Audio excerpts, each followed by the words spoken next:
Fala, povo de Jesus, boa tarde.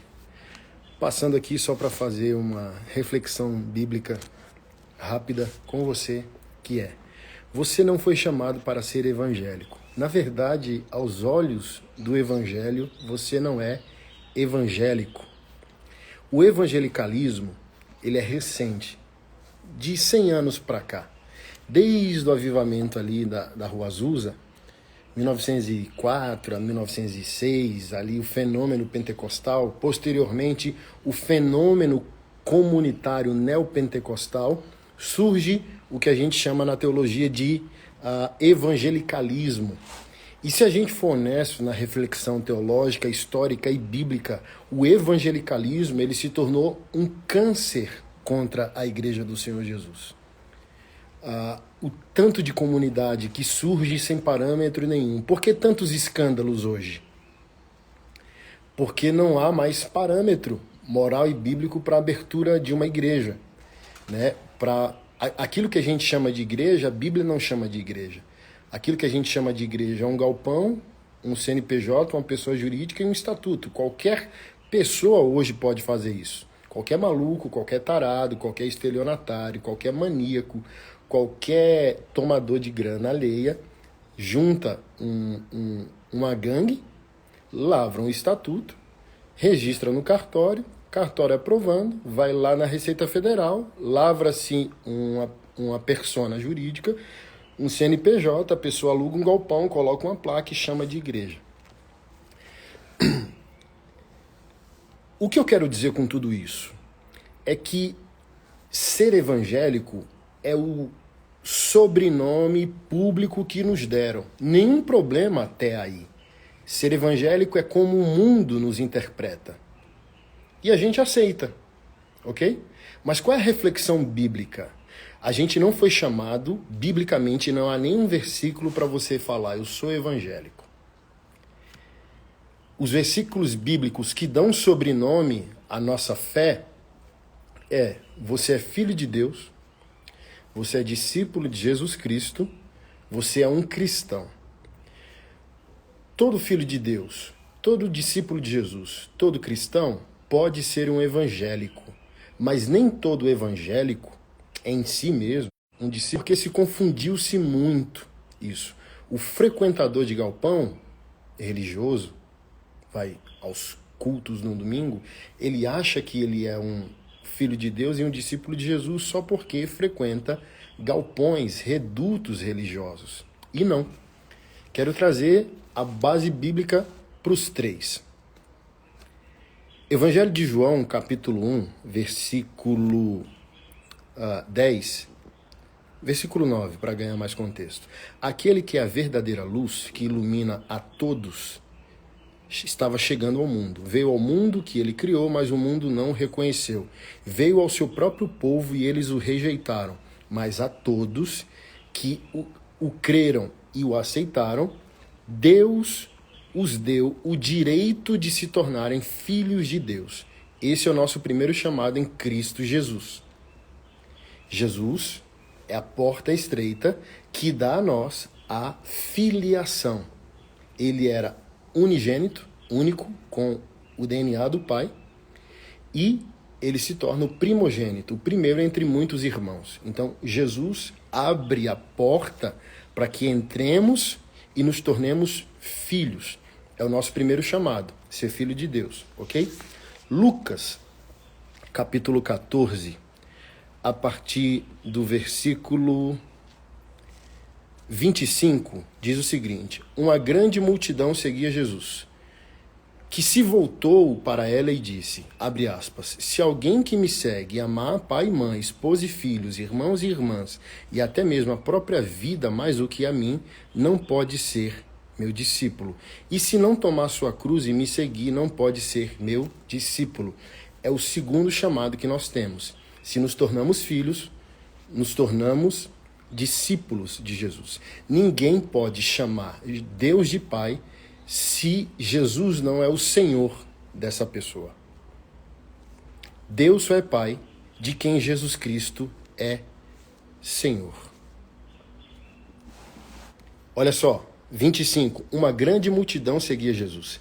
É aqui que está os evangélicos. O evangelicalismo é uma grande multidão que segue Jesus. Hoje nós somos 70 milhões de evangélicos no Brasil.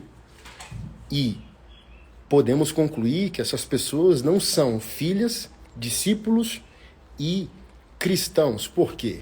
Porque nós temos o mandato do ID, de evangelizar as nações e todas as culturas, ok? Somos mais ou menos hoje 218 milhões de brasileiros. Se 70 milhões é evangélico, a gente tem 2 ímpios e meio, mais ou menos, para um crente. E se todo evangélico ele tem família, ele já bateria a cota evangelística dele dentro de casa. Ninguém precisaria evangelizar publicamente. Olha que interessante. 70 milhões de evangélicos, 215 milhões de brasileiros. Tem alguma coisa errada. Ou seja, reforço a ideia. Nem todo evangélico é cristão, nem todo evangélico é discípulo de Jesus, nem todo evangélico é filho de Deus. Uma grande multidão. Será que você é discípulo de Jesus? Ou você é uma grande multidão que o segue por causa de pão multiplicado, peixe multiplicado, milagres extraordinários? Será que você está indo à presença do rei por causa da submissão ao rei ou por causa do bolso do rei? Quando fala culto de cura, igreja lotada, culto de profecia, igreja lotada, culto de prosperidade, igreja lotada. Por que a teologia da prosperidade fez sucesso? Por que a teologia coach fez sucesso? Por que o fenômeno Pablo Marçal está fazendo sucesso? Porque se ativa a ganância do ser humano. Tire o dinheiro e veja se as pessoas terão sucesso. Se o Pablo Marçal ou qualquer teólogo hoje, qualquer coach hoje da prosperidade que junta um monte de PNL com um monte de mentira e um pouquinho de Bíblia tivesse chamando você para crucificação, você não iria. Mas por que as pessoas vão? Porque o falso profeta está ativando a ganância das pessoas. As pessoas não investem em missões, as pessoas não ajudam umas às outras, as pessoas não glorificam o nome do Senhor, as pessoas não cooperam para missões, para plantação de igreja. As pessoas investem tudo porque aquele que as convida está prometendo que ela vai enriquecer, está prometendo que ela vai escolher a 100 por 1. Mas manda assim, ó, vamos fazer uma oferta aqui para ajudar fulano, vamos aqui fazer uma oferta em missões, R$2. Olha, você vai colher uma Ferrari, você é cabeça e não cauda. Já imaginou que colapso? Eu preguei isso ontem. Já pensou se todo ser humano que crê em Deus fosse cabeça, o mundo não ia ter cauda, irmão. Era só empregador e não tinha empregado. É ridículo essa tese que tudo vai dar certo na nossa vida. Mas deixa eu voltar aqui para a centralidade. Onde você está? Aos pés da cruz? Você é uma grande multidão que segue Jesus? Ou você é um filho de Deus que se torna discípulo de Jesus e se torna cristão? E automaticamente cumpre o seu chamado para com o Senhor. E para encerrar, o terceiro verso da nossa reflexão é que ser cristão é o nosso verdadeiro sobrenome público. Não deveria ser evangélico. A gente é generoso. Quer me chamar de, você é evangélico? Para a gente evitar a fadiga, para não ter um discurso toda vez que conversarem com a gente fala, eu sou evangélico. Mas a gente sabe no nosso coração que a gente foi chamado para mais, para além disso. É igual politicamente falar, eu sou conservador. Conservador de quê? Fala para mim, o que você está conservando? Se você ainda não é a pessoa que você deveria ser, se você ainda traz sua esposa, se você ainda traz seu marido, se você ainda não tem caráter, se você ainda é viciado em pornografia, o que mesmo você está conservando? O que mesmo você chama de família tradicional? Se você não é, aos olhos do evangelho, o que você deveria ser? Está conservando o quê? Família tradicional. Uai, e eu não sabia que família tradicional era esposa, marido, filho, amante, pornografia? Uai. Atos, capítulo 11, versículo 26, está escrito assim. 26. 25. Então Barnabé foi a Tarso procurar Saulo. Quando o encontrou, levou-o para Antioquia. Ali permaneceram com a igreja um ano inteiro, ensinando a muitas pessoas. Foi em Antioquia que os discípulos foram chamados cristãos pela primeira vez. Então, ser filho de Deus é o chamado de Deus Pai.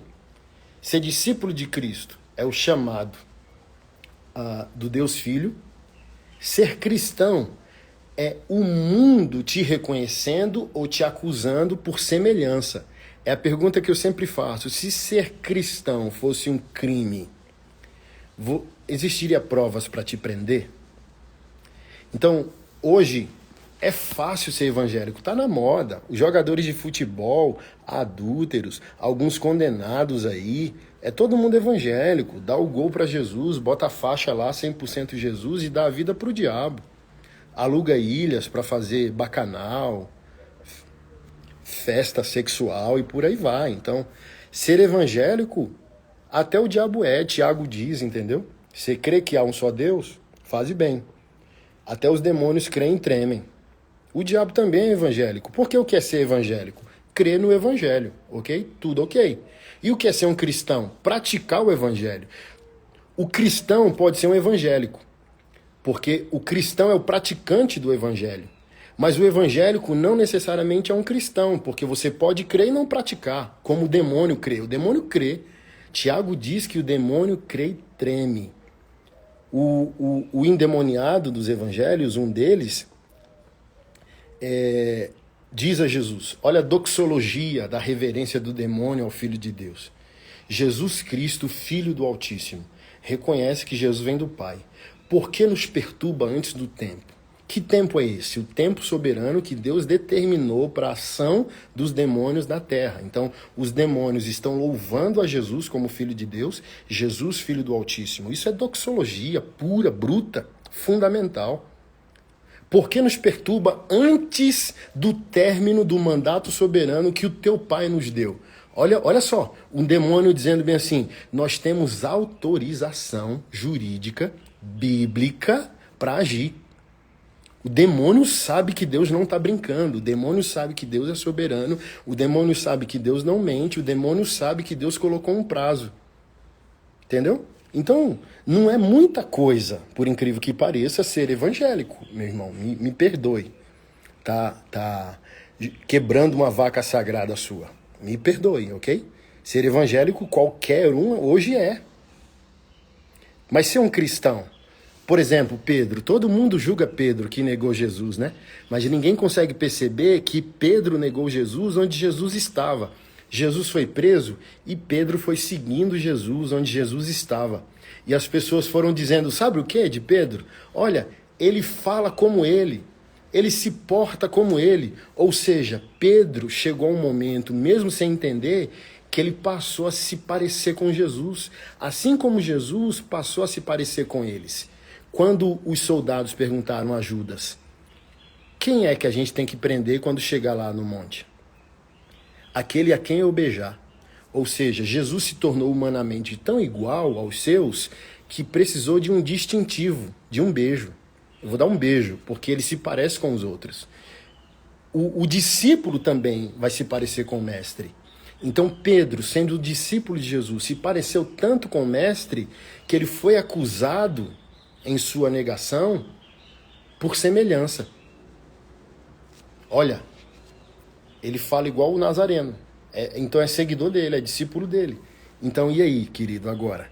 Assim como Pedro tem provas para te condenar porque você se parece com o seu mestre?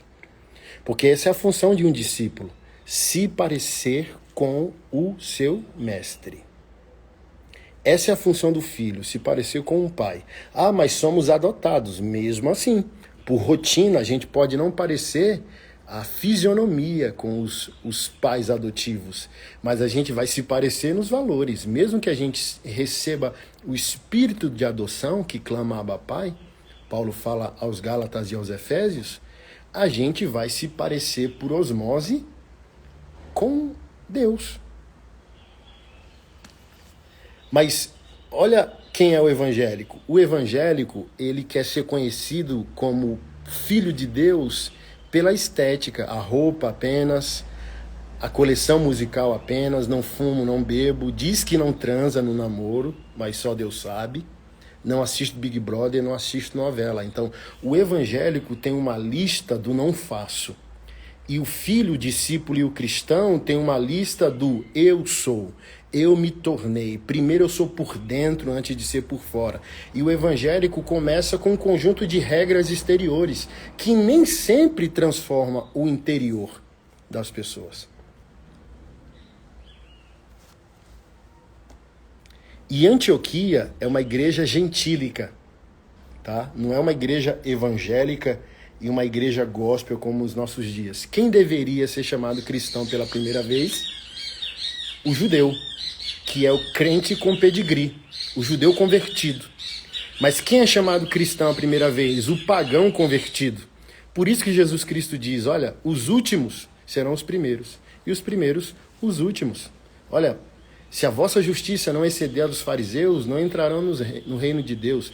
Olha, prostitutas, meretrizes, mendigos, cobradores de impostos podem entrar antes de vós no reino de Deus. Então, não foi a igreja na igreja que foi chamado cristãos pela primeira vez. Foi a igreja fora da igreja. Então, cuidado, porque você pode se tornar, sabe quem? O filho pródigo mau. O filho pródigo que pegou a herança e foi gastar nas festas carnais da vida e quis comer comida de porco e nem isso deram a ele, pelo menos ele descobriu que o caráter do pai é um caráter bondoso, misericordioso e gracioso. Os servos do meu pai são tratados com bondade, eu vou voltar e pedir perdão. Esse, mesmo se desviando momentaneamente, ele descobriu o caráter do pai. Mas o pior entre os dois filhos pródigos não foi aquele que foi gastar a herança do pai vivo. Foi aquele que ficou e nunca pecou. É o evangélico, entendeu? Olha, escuto a música certa, hein? Olha, eu não assisto novela, hein? Olha, a cor do meu batom é uma cor neutra, né? Não é vermelho. Olha, eu não assisto Big Brother. Olha, não sei o que, olha, não sei o que lá. Mas esse que ficou e nunca pecou se tornou mal. Uma santidade demoníaca, uma santidade de mérito, ao ponto que ele não consegue se alegrar com o perdão que o pai dá ao irmão. Teu irmão estava morto e reviveu. Celebremos. Diz que o pai convidou o filho que ficou, filho moral. Mas não está escrito que ele aceitou o convite. Ele ficou furioso. Mas eu nunca pequei contra ti, você nunca fez uma festa.